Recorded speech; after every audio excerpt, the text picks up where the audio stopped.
Assalamualaikum warahmatullahi wabarakatuh. Waalaikumsalam warahmatullahi wabarakatuh. Anda kembali berjumpa bersama saya Ratu Fitri dalam podcast BPKAD Provinsi Banten, dan tentu saja ada banyak sekali informasi-informasi yang bisa kita gali kali ini terkait dengan optimalisasi aset. Sudah bersama saya Bapak Rahmat Pujatmiko, SSI, MSI selaku pelaksana tugas Kepala Bidang Pengelolaan Barang Milik Daerah pada BPKAD Provinsi Banten. Kita sapa dulu. Assalamualaikum warahmatullahi wabarakatuh. Waalaikumsalam Mbak Fitri ini. Apa kabar nih Pak Kabit? Baik. Alhamdulillah. Lagi sibuk, kayaknya lagi akhir Sibuknya tahun luar nih. biasa. Luar biasa kalau BPKAD akhir tahun. Siap. Kerjaan cukup banyak numpuk Cukup ya. banyak. Bahkan tadi kata Pak Ahmed bilang 24 jam, 7 hari tuh nggak ada tanggal merah katanya. Nggak ada Pak. tanggal merah. Udah sampai akhir tahun tuh hitam semua ya. Terasa tuh apa ya, hari cepet. Hari cepet ya, karena kerjaannya nggak beres-beres. Kerjaan bukan bukannya 8 nggak jam beres. lagi ya Pak. Karena memang kita menerima banyak Ini selesai ada lagi. Gitu ada ya, lagi, Pak. ada lagi dan lain sebagainya. Jadi tuntas yang ini Ya. ada lagi tambah, apalagi dengan kabupaten kota juga ya Pak ya. Betul, Nah betul. ini juga memang menjadi Ya. salah satu tugas rutin akhir tahun ya. Tapi lama-kelamaan tuh jadi kebiasaan Sudah gitu terbiasa ya. ya. Nanti liburnya setelah awal tahun kayaknya ya. Siap. Sudah selesai, nanti mungkin Betul, bagi-bagi Mbak waktu. Fitri. Nah ini tentu saja kita akan bahas terkait dengan peta jalan optimalisasi aset ya di Ya. BPKAD Provinsi Banten. Namun sebelum ke sana kita mungkin pengen tahu dulu nih Pak Kabit seperti apa sih Pak perjalanan sebelum di BPKAD. Di BPKAD sendiri sudah berapa tahun nih Pak? Saya itu di aset itu 9 tahun. Sudah 9 tahun. 9 tahun. Jadi udah demikian Udah ngotok ya hafal artinya. sama aset Di luar itu. kepala ya, udah Pak. 9 tahun. Jadi saya masuk jadi pegawai PNS di Pemprov Banten. Sebelumnya saya konsultan pendapatan daerah di swasta. Tahun 2000 saya masuk sebagai 2001 ya, Iya. masuk sebagai PNS. Kebetulan saya ditempatkan di lingkungan hidup waktu itu. LH ya, Pak. LH. Ditempatkan di lingkungan hidup, kemudian saya ngambil S2 lagi. Saya dapat beasiswa dari Ford Foundation waktu itu untuk mengambil S2 di UI di lingkungan hidup. Kemudian saya lulus dan saya sampai jadi pengawas lingkungan hidup dan PPNS waktu itu. Penyidik pegawai negeri sipil. Iya. Itu masih jarang sekali waktu itu. Iya PPNS Nah, ya. ternyata ketika dilantik tahun 2008 justru di inspektorat. Ditempatkan di inspektorat. Ditempatkan di inspektorat sebagai eselon 4 di inspektorat sampai dengan saya lulus jabatan fungsional auditor waktu Iya, itu JFA. iya. Alhamdulillah dari 7 mata kuliah saya sekali ngikut tuh bisa lulus tuh semua. Karena pengen cepat selesai Betul. juga ya Pak ya. Nah, karena perubahan kebijakan bahwa nanti di inspektorat harus menjadi fungsional, Iya. maka saya mengajukan untuk pindah. Waktu itu saya ditempatkan di Samsat Serpong. Oke, Tangerang. Samsat Serpong, Tangerang. Dari Samsat Serpong, kemudian sebagai pegawai negeri, saya dipindahkan lagi ke DKP, Dinas Kelautan dan Perikanan. Ya. Itu di bagian untuk surveillance terkait dengan ikan-ikan yang akan diekspor. Iya. Jadi dulu tugas saya sebelum ikan akan diekspor dari bandara, misalkan ke Cina gitu ya, kita melakukan surveillance terlebih dahulu. Oke. Nah, setahun di situ kemudian saya dipanggil lagi untuk ke Biro Umum. Pindah ke Biro Umum. Selama 2 tahun saya pindah ke Biro Umum melayani pimpinan. Kemudian karena waktu itu ada kebutuhan terkait dengan aset, kemudian Pak PLT Sekda waktu itu Pak Asmuji minta saya diperbantukan di perlengkapan. Karena dulu Pak Asmudi adalah inspektur waktu saya di inspektorat. Iya. Nah, begitu dia ketemu saya di tangga, Mat ada di Biro Umum, udah pindah aja ke perlengkapan gitu, pindah Iya. ke perlengkapan. Iya. Disitulah saya tenggelam di aset, Mbak. Sampai 9 Sampai tahun. dengan sekarang. Jadi dari tahun 2015 ya, 2015 sampai dengan sekarang saya di aset, kemudian pindah ke BPKAD pun masih di aset. Ya, aset akhirnya sampai Ya, saat ini sampai ya. dengan sekarang. Sampai saat ini 9 Sampai tahun nih 9 ngomongin tahun. soal aset ya. Jadi kalau ada pimpinan nanya, di mana tanah ini? Saya udah apa? Karena udah saya pernah injek gitu semuanya. Iya, ini karena 9 tahun bukan waktu yang sebentar Betul, ya. Jadi Memang ada hampir sama ya, hampir di seluruh daerah untuk memindahkan pegawai di aset itu penuh dengan pertimbangan. Karena harus tahu kronologis ya, dan juga terkait dengan aset. Karena ada beda nih. Beda antara kalau teman-teman di keuangan itu kan bicara tentang keuangan itu hanya dari 1 tahun anggaran. Ya, dari Januari sampai dengan 31 Desember. Beda dengan aset. Aset itu sejak barang itu dicatat atau dibeli sampai dengan sekarang. Jadi kalau dibelinya tahun 2000 ya sampai dengan sekarang pun harus tahu sejarahnya dan bagaimana pemeliharaannya. Betul. Nah, itu ada suka dukanya deh. Suka duka tapi jadi sampai hafal betul ya. Yang jelas bahwa dengan kita di aset ya, saya banyak sekali ilmu yang kita dapat. Dan banyak pengalaman terkait dengan itu. Betul. Nah, makanya itu kita makanya dari itu ini juga perlu menjadi informasi ya, sosialisasi juga untuk masyarakat yang juga menyaksikan nih podcast dari BPKAD. Nah, Pak Rahmat nih terkait dengan aset ini kan tentu saja optimalisasi aset ini banyak sekali bisa dilakukan ya. Salah satunya itu ada 2 cara, yaitu pembiayaan dan juga pemberdayaan aset. Nah, ini kalau ngobrolin terkait dengan pembiayaan dan juga pemberdayaan aset, ternyata aset ini bisa diberdayakan begitu ya. Betul. Selain tadi pembiayaan juga. Seperti apa sih nih Pak? Jadi gini, kalau saya pribadi setiap mau ada pilkada itu kita selalu memperhatikan visi misi calon, paslon. Ya, karena paslon itu akan selalu menitik beratkan terhadap peningkatan PAD. Ya, dan selalu berpikir bahwa barang milik daerah itu semuanya bisa dimanfaatkan.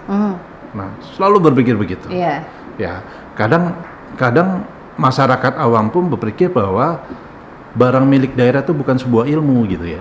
Ya, itu bisa dilaksanakan dengan logika gitu ya. Nah, ini saya balik gitu ya. Bahwa barang milik daerah itu sebuah ilmu. Karena kalau kita belajar gitu ya, walaupun saya nggak ngambil pendidikan itu, ada pendidikan khusus di STAN, Sekolah Tinggi Administrasi Negara terkait dengan pengelolaan BMD. Ya.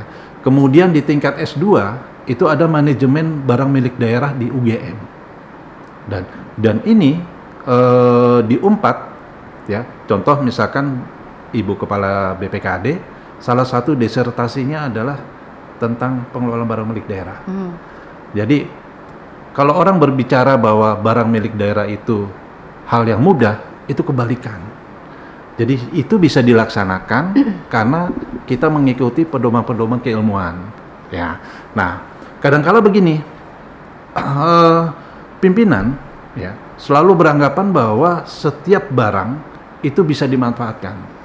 Nah, kalau kami di pemerintahan daerah harus berpegangan terhadap undang-undang pemerintahan daerah bahwa barang milik daerah yang dibeli ya melalui APBD itu diutamakan untuk tugas pokok dan fungsinya perangkat daerah. Jadi nggak boleh kita belanja yang itu memang mau digunakan untuk disewakan gitu ya. Gitu. Contoh misalkan kita sengaja beli truk gitu ya, bukan untuk dinas PU nih, tapi sengaja truk itu nanti disewakan, itu nggak boleh. Ya, itu melanggar undang-undang. Jadi yang boleh apa? Yang boleh adalah kalau barang itu tidak digunakan untuk tugas pokok dan fungsinya si perangkat daerah. Contoh misalkan kita banyak sekali barang-barang di perangkat daerah ya yang kemudian ditelantarkan oleh perangkat daerahnya. Kenapa ditelantarkan? Karena pada saat ini mungkin pada saat pimpinannya menjabat ini tidak menjadi prioritas yang akan dikerjakan. Contoh misalkan dinas sosial, ya dinas sosial kita banyak rumah-rumah singgah yang pada saat di Jawa Barat ya masih Jawa Barat itu digunakan untuk rumah-rumah singgah. Nah karena sekarang tidak menjadi urgensi pekerjaan dari tupoksinya dinas sosial, maka rumah-rumah singgah itu menjadi terlantar, terbengkalai ya Pak, tidak digunakan. Nah itu yang kita sebut dengan idle. Nah, tugas pokok kami di BMD terkait dengan optimalisasi itu 2 tadi, benar Mbak Fitri yang katakan. Yang pertama tuh yang terpenting pembiayaan. Pembiayaan. Ya, dimana kami di bidang BMD itu diminta oleh Pak PJ Gub saat ini untuk membantu pembiayaan pembangunan di Provinsi Banten. Dalam bentuk apa? Ya, kalau kita lihat saat ini kita sedang berpikir bagaimana kita memperoleh tanah, ya, tanah tetapi kita nggak beli. Ya. Nah, itu sedang kita cari potensinya. Ternyata banyak. Nggak harus tanah itu harus kita beli melalui APBD. Kita punya potensi-potensi untuk mendapatkan tanah tersebut. Nah, salah satunya, contoh, Mbak Fitri pernah dengar BLBI, Bank Likuiditas Indonesia ya, Iya. BLBI. BLBI itu kan adalah aset-aset yang disita oleh negara. Betul. Ya, karena pihak krediturnya itu atau bank itu tidak sanggup membayar dalam bentuk uang. Ya. Nah, aset-aset itu ternyata bisa kita minta ke Kementerian Pusat. Iya. Nah, kita mintakanlah aset itu, karena kebutuhan kita itu dua. Iya. Satu adalah untuk pendidikan, satu untuk ketahanan pangan. Nah, kita sudah dapatkan terkait dengan tanah BLBI yang kita mintakan. Kita dapat sekitar 1 hektar 200 meter itu di Banten ya, Pak? Bambu Apus, Tangerang Selatan. Nah, itu nanti kita proyeksikan untuk memindahkan kantor Samsat Ciputat. Oke. Nah, karena kantor Samsat Ciputat itu udah crowded sekali parkirnya, itu mau kita pindahkan ke lahan tadi. Kemudian kita dapat juga baru lampu kuning nih, pinjam pakai. Iya. Ya, itu di Pasar Kemis. Kita dapat sekitar 7,2 hektar.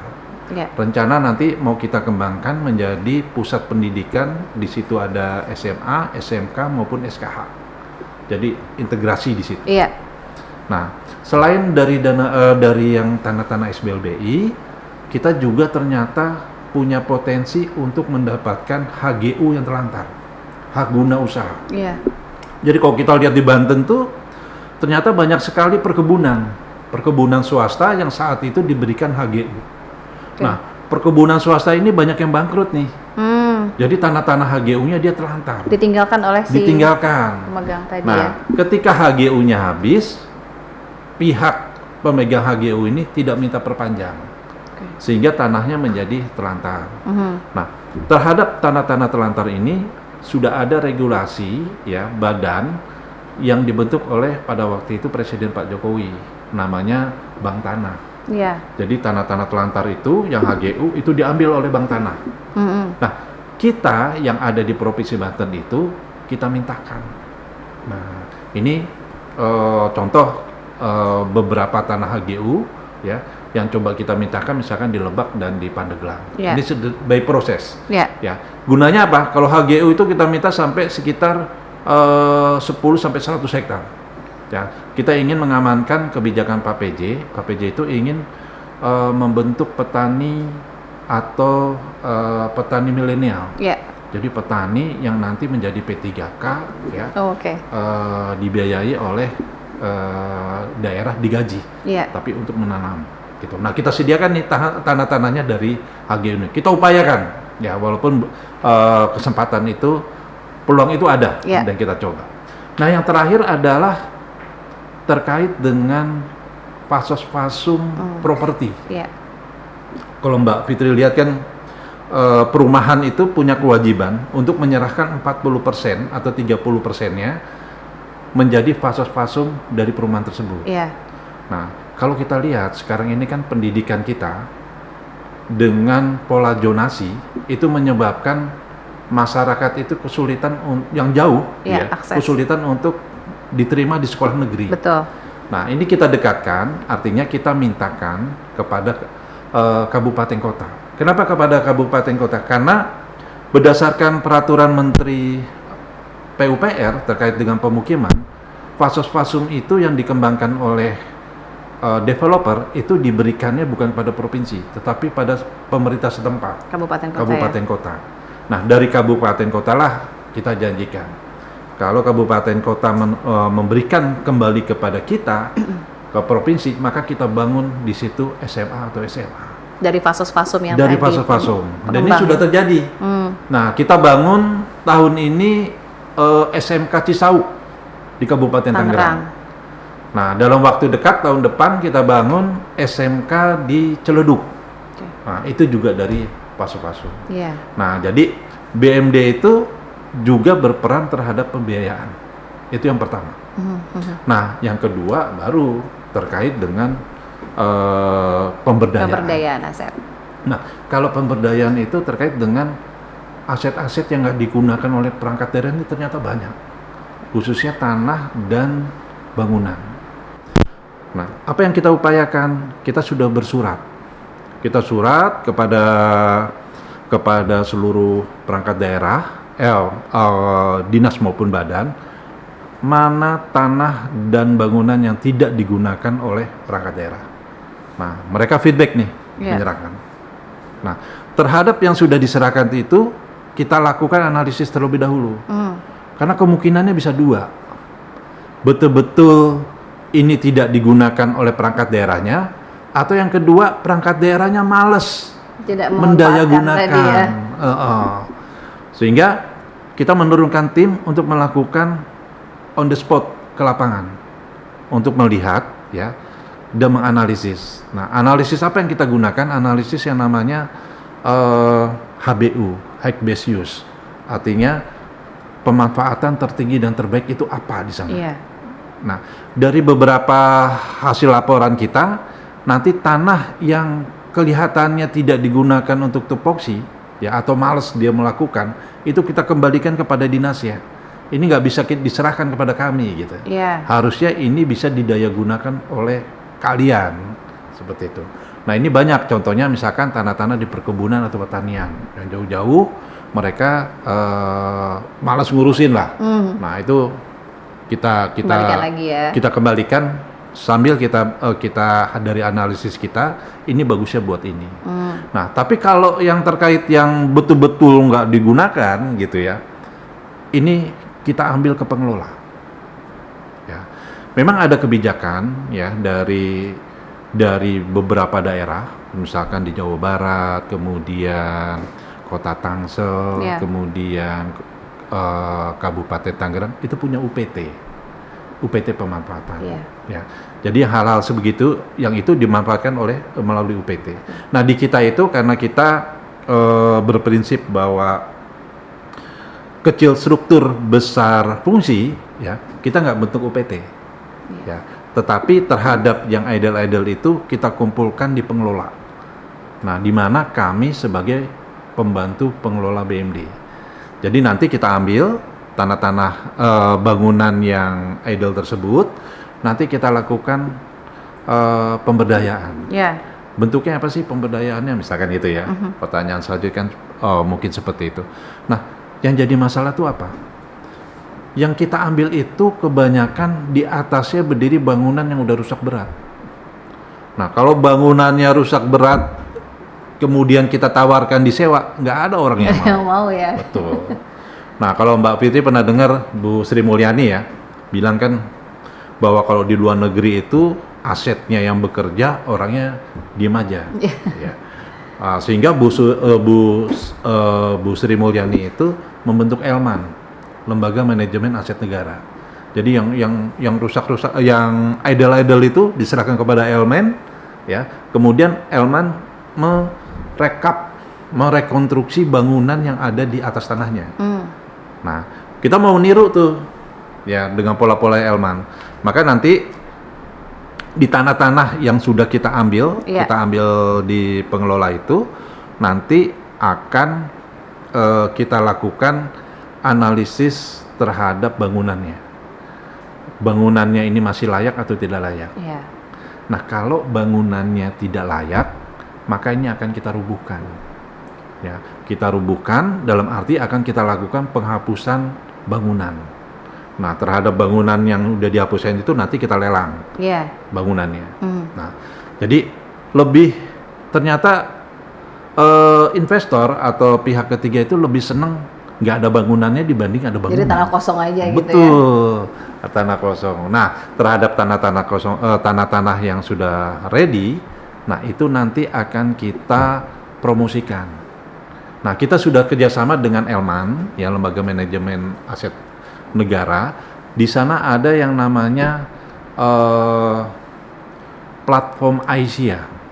Ya, platform Aisyah itu adalah mempromosikan aset-aset yang bisa disewakan atau dikerjasamakan. Nah, itu aset-aset itu nanti yang sudah oke, ready, akan kita promosikan di sana. Nah, selain itu kita juga kerjasama dengan KPKNL terkait dengan lelang. Lelang aset. Nanti ada yang namanya lelang hak menikmati. Lelang hak menikmati itu adalah lelang untuk sewa. Jadi misalkan kita menetapkan harga sewanya 10 juta. Nah, 10 juta itu kita lelang. Nanti bisa. Tanpa harus dibeli ya? Ya, nggak dibeli nih, sewa. Sewa ya. Nah, harga 10 juta itu siapa yang mau nawar lebih tinggi, maka kita menang. Sistemnya gitu. Ya. Nah, 2 itulah yang menjadi roadmap kita. Mudah-mudahan di tahun 2025 bisa berjalan terkait dengan pembiayaan maupun pemberdayaan aset. Gitu. Nah, kalau tadi kan ada pembiayaan ya, Betul. ada yang tidak perlu dibeli nih tanah-tanahnya. Betul. Misalkan HGU. Nah, itu jangka pakainya berapa lama? Apakah memang ada tenggat waktu sampai sekian tahun begitu, Pak? Nggak, gini. Jadi kalau yang HGU ya, HGU itu kan pihak ketiga yang mendapatkan HGU, kemudian HGU-nya terlantar. Iya. Sehingga pemerintah hadir mengambil tuh tanah HGU-nya. Masuklah ke bank tanah. Iya. Nah, kita tidak lagi bicara HGU, tapi kita minta hibah. Oke. Dari bank tanah, dari Iya. pemerintah. Jadi bank tanah itu adalah suatu badan yang dibentuk di bawah Kementerian ATR BPR. Oke. Nah, nanti kita mintakan hibah. Kalau sudah masuk ke diberikan hibah kepada kita, maka itu bisa kita daya gunakan tanahnya. Jadi miliknya Pemprov. Jadi milik Pemprov. Artinya dari pusat begitu ya. Dari pusat, kemudian hibah dari diinisiasi pusat. untuk bisa ada yang tadi sifatnya hibah, ada juga yang tadi pinjam pakai juga ya, Pak. Betul, ada yang pinjam pakai. Nah, biasanya kalau yang pinjam pakai itu masih warna kuning tuh, karena tanahnya belum clear dari pusat. Nah, mereka menunggu tanahnya itu clear, kemudian pasti dihibahkan. Pasti dihibahkan Betul. lagi ya. Tapi Karena, tidak ada jangka lamanya.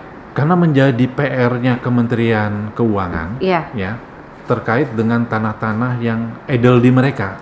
Daripada mereka menjadi terlantar di mereka, lebih baik diserahkan kepada daerah. Apalagi lokasinya di Provinsi Banten juga begitu dimanfaatkan oleh pemerintah provinsi. Apa kedepannya juga nanti bisa disertifikasi nih, Pak, tadi? Bisa, dengan sangat bisa. Iya. Ya, jadi alasan kita apa untuk melakukan sertifikat? Ya, contoh yang di Bambu Apus ya, di Bambu Apus Tangerang Selatan kita sudah dapatkan hibah dari BLBI, dari Kementerian Keuangan. Itu alas hak kita itu adalah berita acara hibahnya dari kementerian. Nah, itu sudah kita lakukan proses sertifikatnya. Sertifikasi santinya kedepannya itu bisa jadi aset yang dimiliki oleh Pemprov Banten. Saya sedikit cerita nih dengan Mbak Fitri ya. Iya.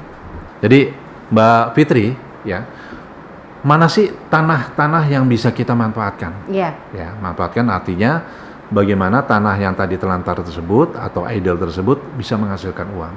Ya, salah satu cara ya, salah satu persyaratan yang harus kita lakukan, tanah itu harus clear and clean. Ya. Clear itu artinya tanah tersebut sudah harus bersertifikat atas nama Pemprov. Iya. Kita nggak ingin ketika kita punya tanah, kemudian disewakan kepada pihak lain, ternyata ada komplain dari pihak lain. Nah, kan banyak sengketa tanah ya. Nah, sehingga kita harus clear dulu. Nah, itu bicara clear adalah bicara dokumen sertifikat.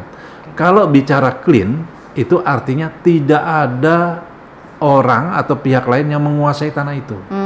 Kadang kita punya tanah, kita punya sertifikat, tetapi di situ dihuni. Ada bangunan yang ada bangunan misalkan bangunan liar dan lain sebagainya. Nah, yang bisa kita manfaatkan itu adalah yang clear and clean. Nah, sedangkan kita sedang berupaya nih, berupaya untuk melakukan clear. Clear itu artinya berupaya untuk supaya kita dapat melakukan proses sertifikasi. Nah, kita juga berupaya untuk mencapai clean. Nah, dengan cara apa? Karena kalau kita pakai baju Pemda, ya kita datang ke lokasi yang dikuasai oleh pihak lain, kita nggak berani. Nah, sehingga kita bekerja sama menjalin MOU dengan Asdatun dari Kejati Banten. Iya. Nah, biasanya nanti kita bahas di Datun, kalau jaksa yang manggil itu masih datang. Tapi kalau kita yang manggil belum tentu datang.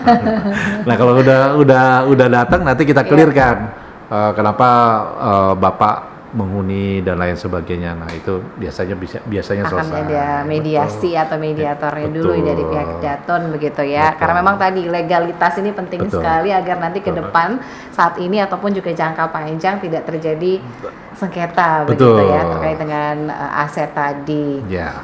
Termasuk juga tadi ada pemanfaatan ya, dari pemanfaatan fasos-fasum juga. Betul. Sejauh ini koordinasi kan tadi juga sudah ada yang berjalan ya Pak, karena Ya. kan fasos-fasum ini dikelola oleh pemerintah kabupaten Betul, kota.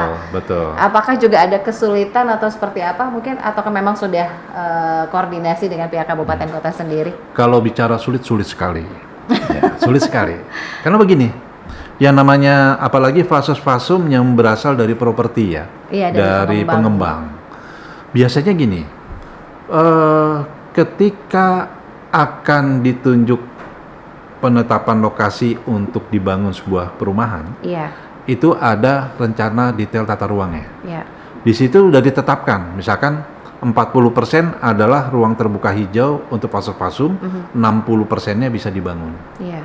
Nah, yang namanya pengembang itu ketika dia menjual, ya, itu tanah fasum itu belum dibangun sama dia kan. Betul, biasanya. Baru unit-unit contohnya ya. Dia kan menunggu yang tahap 1 Iya. untung baru dibangun. mm. Nah, ada kalanya pengembang pun nakal, ya. Sampai akhirnya seluruh perumahan dibeli, pengembangnya bubar. Hilang nggak tahu kemana Hilang. ya. Padahal Masih ada tanggung jawab belum nih. diserahkan Iya. fasum-fasumnya kepada kabupaten kota. Betul. Nah, ketika kita minta kepada kabupaten kota belum mau menyerahkan karena belum clear, belum ada penyerahan dari si pengembang. Sedangkan pengembangnya Udah biasanya nggak tahu itu kemana ya. biasanya mereka udah pergi tuh. Iya. Nah, itu yang kadang kita susah. Iya. Kesulitannya di situ. Nah, dengan bantuan yang tadi mediasi dari Kejati, Iya. nah kita panggil tuh pengembangnya. Ya, kita cari pengembangnya, kita duduk bareng, baru dia mau menyerahkan. Nah, kadang juga nakal. Nakal yang kedua itu adalah di rencana tata ruangnya itu udah ditentukan nih bahwa fasumnya nanti sebelah sini, Iya. gitu ya. Ternyata yang udah ditentukan fasum itu yang justru disenengin sama Jadi dibuat customer, dibuat unit, dan itunya dipindah. nggak sesuai dari Nggak sesuai. di tata ruang Nah, awal itu ya. jadi permasalahan juga. Nah, itu yang kadang yang harus kita selesaikan. Tetapi pada intinya itu step by step. Memang kalau permasalahan aset itu ya, apalagi permasalahan tanah, nggak bisa kita selesaikan sesaat. Betul. Nah, Proses itu ya Pak. Step by step itu bisa kita selesaikan. Dan alhamdulillah sih beberapa bisa kita selesaikan. Amin, Gitu, amin, Mbak amin. Fitri. Kan memang butuh proses ya kalau Betul. berkaitan dengan aset, apalagi berkaitan sama tanah nih ya, Ya. Pak ya. Pokoknya kalau bicara tanah tuh menarik lah, Menarik. seru. Ya, Seru banget, sampai saking serunya nih kayaknya waktunya udah Siap. hampir 30 Aduh, menit siap, nih Pak siap. Kabid. Tapi Aduh. seperti biasa, mudah-mudahan tadi apa yang sudah disampaikan Siap. sedikit banyaknya sudah memberikan informasi terkait dengan pembiayaan, kemudian juga pemberdayaan aset atau barang milik daerah dari Provinsi Banten. Terakhir mungkin nih Pak, ada pesan yang ingin disampaikan untuk pemirsa podcast kita kali ini, silahkan. Terima kasih mungkin kepada masyarakat Banten ya, kami para penggiat barang milik daerah, mungkin nggak cuma provinsi ya, ada juga di kabupaten kota, tentu membutuhkan partisipasi dan bantuan dari masyarakat setempat bagaimana kita bisa melakukan pengamanan tanah-tanah negara ya. Jadi tanah-tanah negara itu harus bisa kita selamatkan karena untuk membuktikan bahwa negara hadir di sana. Dan itu mudah-mudahan dengan pengelolaan barang milik daerah yang baik ya, pengelolaan kita bisa akuntabel dan kita juga bisa menambah pendapatan asli daerah kita. Mungkin itu Mbak Fitri. Amin. Ini pastinya kerjasama dan juga peran aktif dari Betul. masyarakat juga untuk mendukung program dan juga mengikuti dan juga sama-sama mengawal dan mengawasi ya, apalagi terkait dengan barang milik daerah. Terima kasih sekali lagi Bapak Mbak Rahmat Fitri, Pujatmiko terima SSI kasih. MSI selaku PLT Kepala Bidang Pengelolaan Barang Milik Daerah dari BPKAD Provinsi Banten. Mudah-mudahan selalu diberikan kesehatan Siap. dan juga kelancaran Amin, sampai amin, dengan amin. tuntas nanti, dan Siap. kita ketemu lagi dengan tema-tema yang berbeda. Siap.